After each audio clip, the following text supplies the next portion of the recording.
కురుక్షేత్ర యుద్ధం జరగడానికి గల ముఖ్య కారణాలు.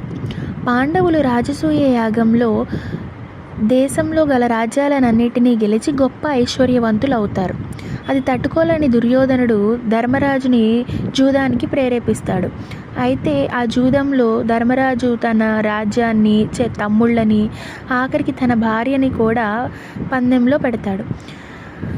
జూదంలో గెలవలేని ధర్మరాజుకి దుర్యోధనుడు ఒక కండిషన్ పెడతాడు. అదేంటంటే 12 సంవత్సరాలు అరణ్యవాసము, 1 సంవత్సరం అజ్ఞాతవాసము చేస్తే మీ రాజ్యం మీకు అప్పచెప్పేస్తామని.